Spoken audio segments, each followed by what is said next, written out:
sino que también posee animales. Si de hecho lo dice la Escritura, que tomó posesión de la serpiente. Pero también la Biblia enseña que cuando Jesucristo va en una barca y pasa a una ciudad llamada de los Gadarenos, la Biblia relata que se encuentra a un endemoniado que andaba desnudo en los sepulcros, daba gritos, metía miedo a la gente. Y cuando este muchacho se encuentra con Jesús, la legión que había dentro de ese muchacho, la Biblia relata que le dice al Señor: ha venido a atormentarnos antes de tiempo. Y en ese momento es donde le dice al Señor que les dé permiso de meterse en un hato de cerdos. Entonces, la confirmación de la palabra de que el diablo no solamente posee a las personas, sino que también a los animales.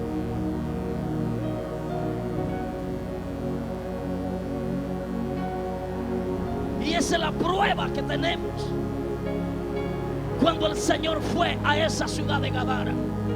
Y usted lo puede encontrar en el Evangelio de Lucas, capítulo 8, versículo 26. Pero, hermano, hay algo aquí que me impresiona. Y ese algo es que el libro de Génesis dice en el versículo 1 del capítulo 3: pero la serpiente era astuta más que todos los animales del campo que Jehová Dios había hecho, la cual dijo a la mujer: con que Dios os ha dicho, no comáis de todo árbol del huerto. Mire cómo se presenta el enemigo. Y no se le presenta de un solo Adán, sino que primero se va a su mujer. Pero la mujer le responde en el versículo 2 y le dice: y la mujer respondió a la serpiente: mire, Satanás, o mira, serpiente, que hay alguna situación que no podría explicarla, porque Eva escuchó la voz de la serpiente. Si la serpiente no hablaba, pero no voy a explicar eso porque me tomaría mucho tiempo. Pero Eva le responde y le dice: del fruto de los árboles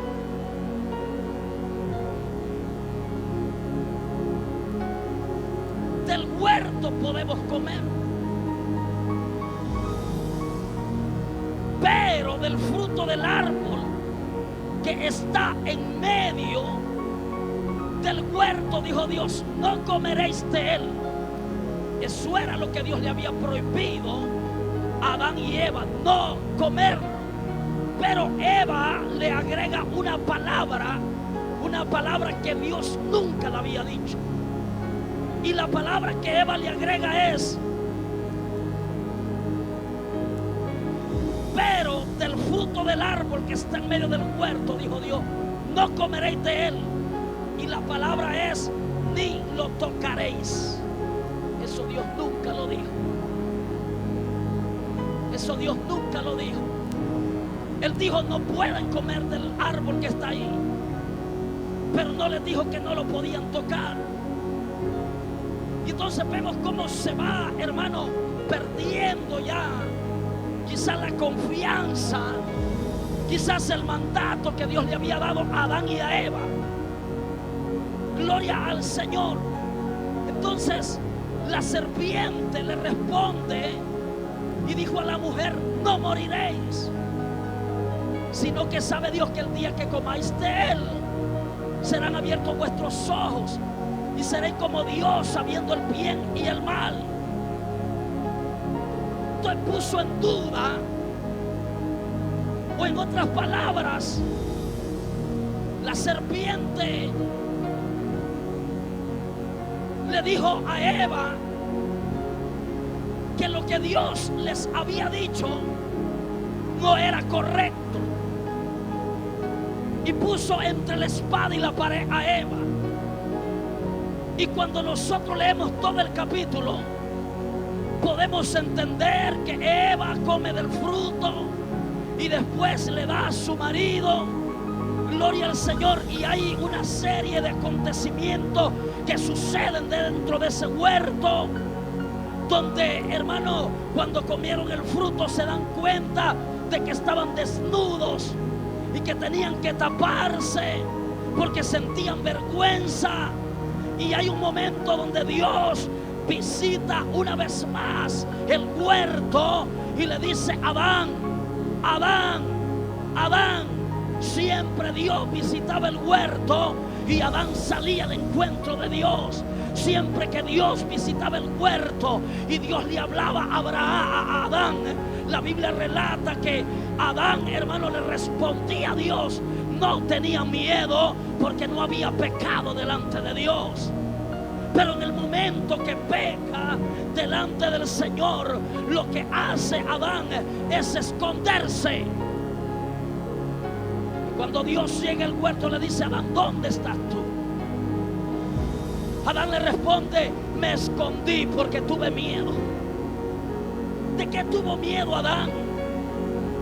Si todo era hermoso en el Edén. No, el Edén no era el paraíso, como algunos dicen, que la Biblia no dice eso. El paraíso es otra cosa, pero aquí está hablando del Edén. Y el Señor le habla a Adán, y Adán nunca había sentido miedo. Adán nunca se había escondido, porque el pecado nos hace sentir vergüenza delante de Dios. El pecado nos hace que nos sintamos avergonzados.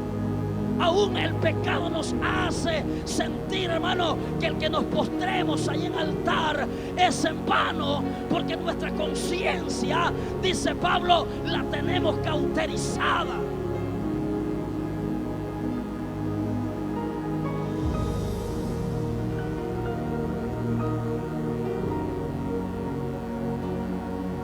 Sin embargo,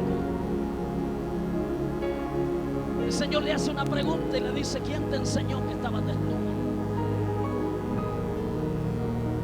¿Has comido del árbol del huerto que yo te prohibí? Y vemos la irresponsabilidad de Adán. Porque Adán, hermano, en vez, mire, hermano, lo que Dios quiere no es que de repente, no es que está bien que fallemos o que pequemos, pero lo que Dios quiere es que en el momento que fallemos seamos sinceros con Dios y reconozcamos que hemos fallado. Podemos encontrar en la Biblia que hombres que fallaron corrieron a la presencia, a la misericordia, corrieron al amor de Dios, y Dios estuvo presto para perdonarles. La Biblia relata de un hombre llamado el rey David, que ya dice la Biblia en su vejez, allá en el libro de Samuel, cuando ya podemos decir que ya es un viejo que ya va de salida, que es un viejo que ya no puede pecar.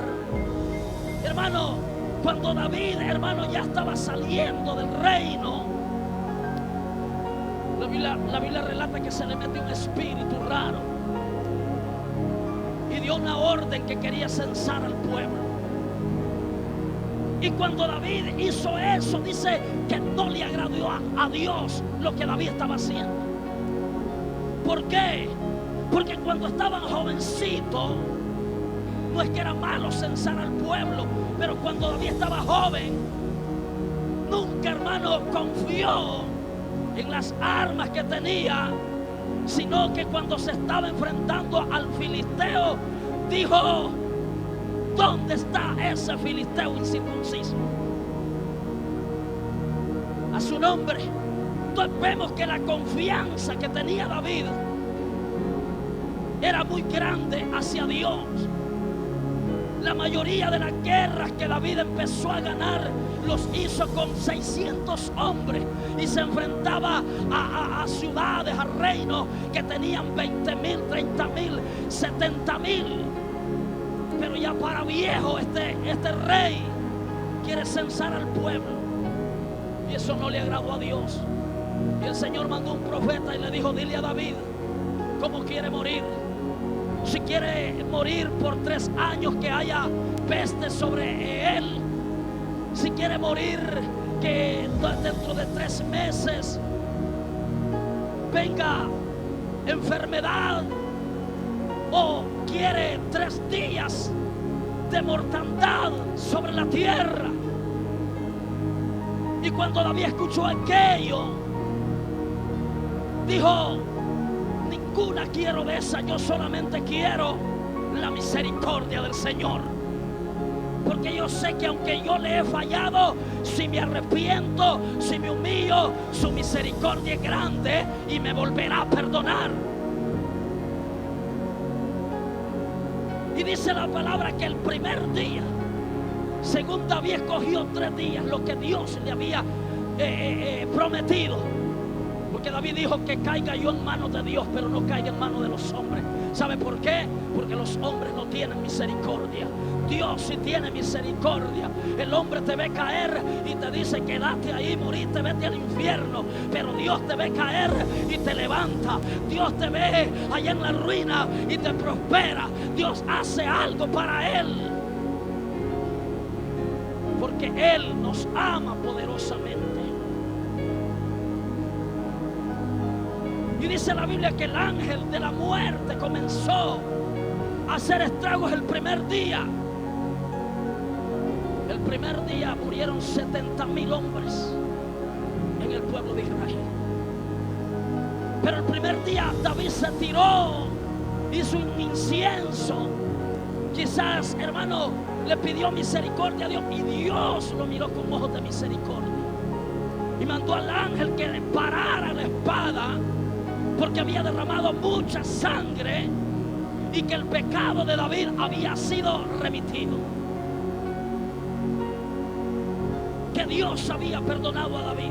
Y así muchas historias de David cuando le falló a Dios y hermano, vivió con la mujer de Urías, que todo el mundo hemos leído y escuchado esa historia. Podemos ver el amor que Dios tiene para con el ser humano cuando el ser humano reconoce que le ha fallado a Dios. A su nombre. Hay muchos muchachos que lo han puesto en disciplina por algo que cometieron. Pero yo te digo, jovencito que estás aquí, ¿tú crees que Dios no te va a volver a levantar? Si tú eres sincero y sincera con Dios, Jehová te volverá a levantar y te volverá a restituir en el puesto donde Él te había establecido. Porque Dios es un Dios de misericordia. Entonces, hermano, le dice Dios: has comido del huerto. ¿Qué te ha pasado, Adán? Y sale Adán corriendo. Y él no reconoce que ha fallado, sino que él, hermano, la culpa no se la echa a la mujer, sino que le dice: la mujer que tú me diste. En otras palabras, tú eres el culpable de haberme dado a esa mujer, porque esa mujer me indujo a que yo pecara.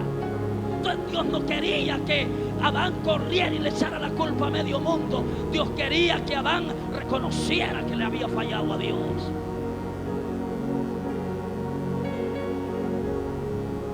Pero Adán, hermano, corre y dice: la mujer que tú me diste.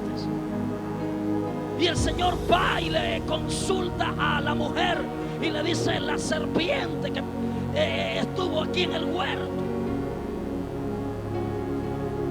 Pero después de consultarles, viene, hermano, la paga del pecado, viene el juicio de nuestras acciones. Viene la sentencia y Dios en ese mismo Génesis, en ese capítulo 3, Dios da tres sentencias. Le da la sentencia al hombre, le da una sentencia a la mujer y le da una sentencia a la serpiente.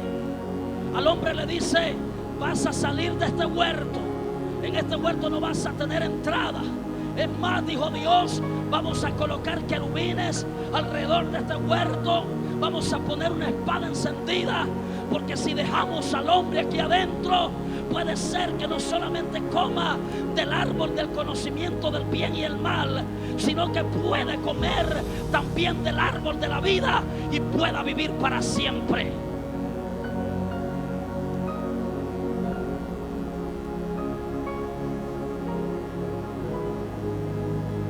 Lo veo como asustado, como que quiere dormirse, no sé, hermano. Muchas veces cuando estamos callados nos pega un sueño, hermano, que ni en la casa sentimos rico ese sueño. Peor cuando nos pega un ventilador ahí, algo cerca, ¿no? Pero las hermanas que les pegan, que son un poco dormilonas, hay que quitarlas cerca del ventilador, pastor. Hay que ponerlas que les pegue el calor para que no se duerman, hermano. ¿No ven que esos bostezos también contaminan a los otros?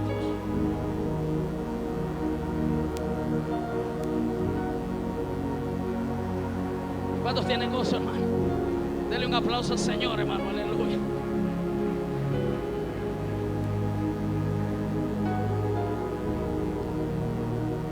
Entonces dijo el Señor, le dio la sentencia a Adán y le dijo: vas a salir de este huerto y mira, con el sudor de tu frente comenzarás a trabajar la tierra para proveer a tu mujer y a los hijos que vienen, a tu familia. Cardos y espinas te producirá. A la mujer le dijo: voy a multiplicar el dolor de tus preñeces cuando des a luz. Y a la serpiente le dijo: te arrastrarás y comerás polvo. Y el día que te encuentres a una mujer, tú le herirás el carcañal, pero ella te va a dar en la cabeza. Haciendo Génesis 3:15, haciendo alusión de lo que Cristo iba a hacer en la cruz del Calvario, donde el diablo, hermano, quiso, hermano, herir el talón de Jesús, pero Cristo Jesús le dio en la cabeza, le cortó la cabeza al diablo y nos dio victoria a usted y a mí. 3 sentencias. Entonces, hermano, ¿qué le quiero dar a entender con esto? Que de ahí procede, de ese pecado original que habla en Génesis 3. De ahí procede, hermano, que nosotros haya una separación entre Dios y el hombre. Porque así como por Adán entró el pecado al mundo, luego a todos los hombres. Y ahí encontramos la separación. Después encontramos allá a Abel cuando ofrece sacrificio, a Abraham, a Isaac, a Jacob. Encontramos ya a Moisés cuando libera al pueblo de Israel. Y de repente el Señor establece un sacerdocio dentro de lo que llamamos el tabernáculo de Dios, donde el sacerdote, dice la Biblia, entraba una vez al año al lugar santísimo donde estaba el arca de la alianza, el arca del pacto, a ofrecer sacrificio por el pueblo. Y eso lo hacía cada año.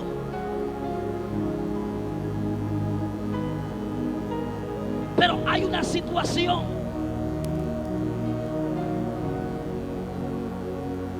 Que cada vez que Israel pecaba, mataban un cordero, mataban un buey, ofrecían esa sangre. Y esa sangre, hermano, cubría el pecado, pero por un tiempo. Y se necesitaba de un cordero que se derramara la sangre de ese cordero de una vez por todas y para siempre por la humanidad entera, y no solamente por el pueblo de Israel natural.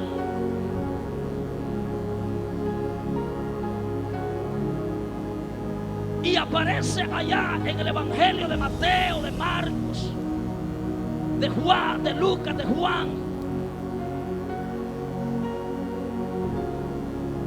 Un ángel que le da una noticia a una virgen, una doncella llamada María, donde le dice que quedará embarazada y que el ser que va a parir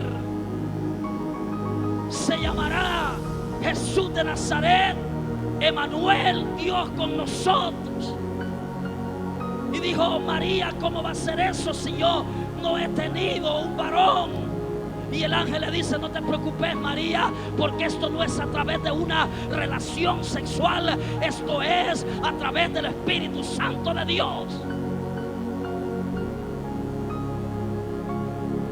Y aparece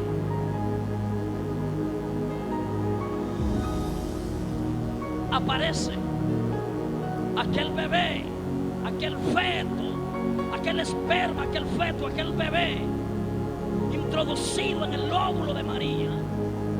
Comenzó a crecer, comenzó a gestarse, comenzó, hermano, a desarrollarse. Después nació en un alumbramiento, como le llaman. Fue un bebé, un niño, un joven. Creció, pero a la edad como de 30 años, según la historia, el Señor Jesucristo comienza un ministerio poderoso como nunca jamás lo hubo en esta tierra. Sanando enfermos, liberando endemoniados, hermano, dándole vida a los que estaban oprimidos a su nombre, perdonando pecados a tal grado que lo juzgaba. ¿Y quién es este que se atreve a perdonar pecados? No es un hombre igual a nosotros. Le llevaron una mujer sorprendida, un acto de adulterio, para tentarle. Y Jesús y le preguntaron, ¿qué haremos con esta mujer? La ley de Moisés dice que hay que apedrearla. Y el Señor levanta su boca y dice, si alguno de ustedes está libre de pecado, que comience a matar a esta mujer y tire la primera piedra.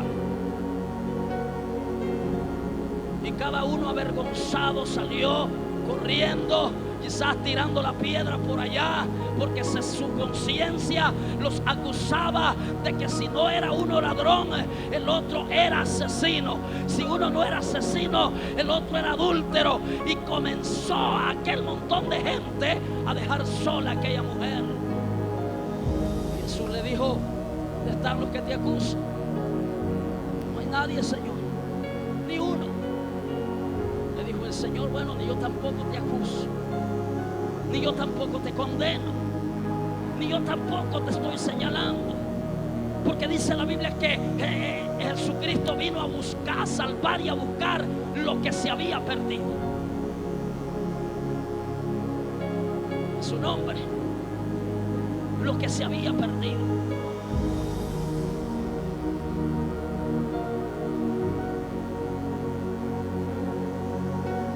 Y comienza el ministerio Jesús. Ya estoy terminando, hermano.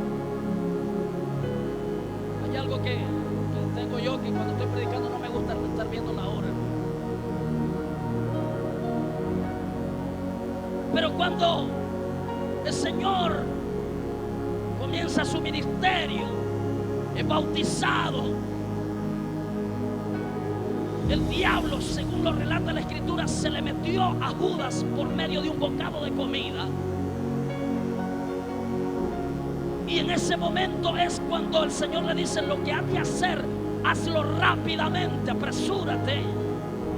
Es ahí donde comienza el enemigo a tomar, hermano, aquella autoridad permisiva de parte de Dios para poder llevar al Gólgota, al Calvario, a Jesucristo, y luego crucificarlo en una cruz para luego darle muerte.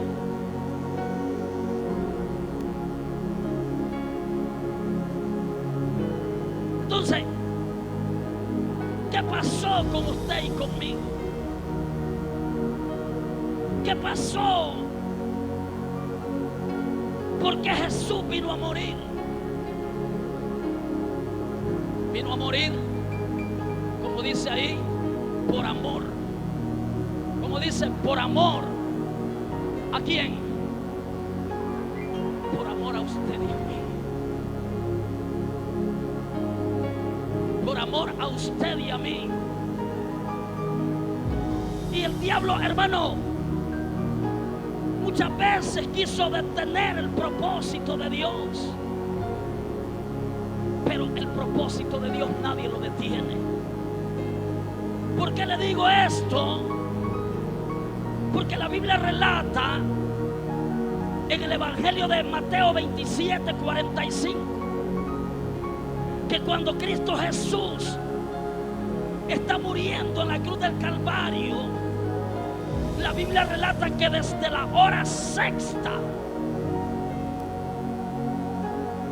hasta la hora novena, otras palabras, desde la mediodía hasta como las 3 de la tarde, 3 horas, según la historia, desde la hora sexta hasta la hora novena, dice la Biblia que hubo tinieblas sobre la tierra.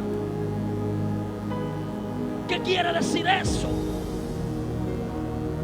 La palabra tiniebla quiere decir que es la sombra de una presencia inminente. Cuando la Biblia dice que hubo tinieblas desde la hora sexta hasta la hora novena, no quiere decir que es que hubo algún eclipse y el cielo se puso oscuro y las nubes cubrieron el sol. No, no quiere decir eso.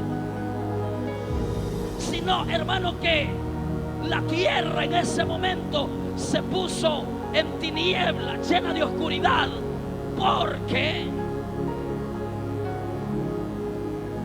en ese lugar se reunieron, hermano, todos los demonios, todos los principados, todas las potestades, todos los seres oscuros se presentaron en ese lugar. ¿Para qué? Para ver la derrota de Jesús y para ver la vergüenza que Cristo Jesús estaba pasando en la cruz del Calvario. A su nombre. Pero fue al contrario. En vez de que todo el infierno se haya reunido.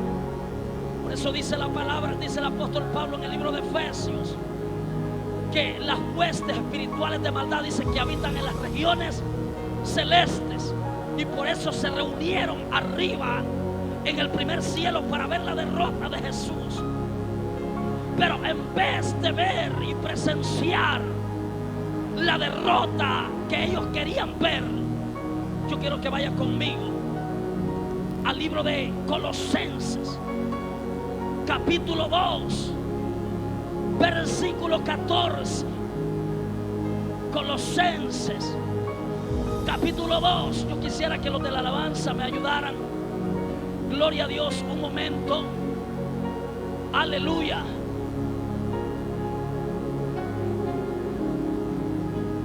Colosenses, capítulo 2, versículo 14.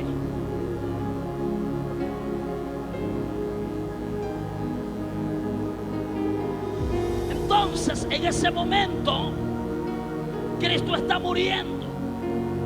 Cristo dice: Padre, Elí, Elí, lama sabactani. Padre mío, ¿por qué me has desamparado? Y en ese momento, hermano, dice la Biblia que Él expiró. Dice que cuando estaba muriendo aquel ladrón de la izquierda, de la derecha, hubo uno que le dijo: Señor, acuérdate de mí cuando vengas en tu reino. ¿Cómo sabía este ladrón que Jesucristo tenía un reino? ¿Cómo se le reveló a este ladrón que Cristo tenía un reino? Y él en ese momento, cuando los soldados van y miran a los ladrones, están vivos. Tienen que quebrarle las piernas, tienen que quebrarle los huesos a los dos ladrones para que murieran. Y ahí murieron. Pero cuando van donde Jesús, Jesucristo ya ha expirado. Jesucristo ya murió. Póngase de pie en esta noche.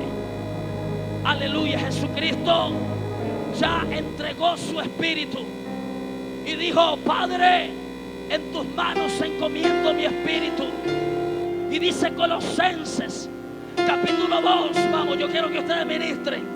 Colosenses capítulo 2, versículo 14, dice: anulando el acta de los decretos que había contra nosotros, que nos era contraria, quitándola de en medio y clavándola en la cruz, y despojando a los principados, a las potestades, los exhibió públicamente, triunfando sobre ellos en la cruz del Calvario. Cuando dice Mateo que se habían congregado todos los demonios para ver, para presenciar la vergüenza de Jesús, santo, y rabasama aquí abasó, ansa aquí abá.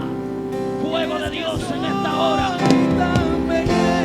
o más en esta hora, oh Padre Celestial. Dale, dale, órale en esta noche. Es que sé que en tu presencia Santo, no hay aquel en la tierra. alguien le vino a adorar a Dios en esta hora. Levanta tus manos y dile: no te puedo mirar, dígale. No te puedo mirar, no te puedo tocar. No ha llegado el momento.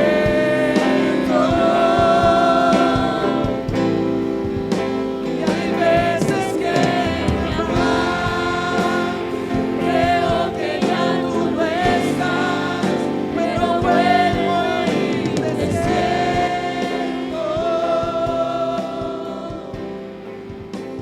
Y cuando me tocas con tu Santo Espíritu, lloro, canto y tiemblo. En otras palabras, lo que dice Colosenses capítulo 2, versículo 14, es que en usted y en mí había una sentencia de muerte, había un acta de los decretos donde nadie podía anularla. Gloria a Dios, pero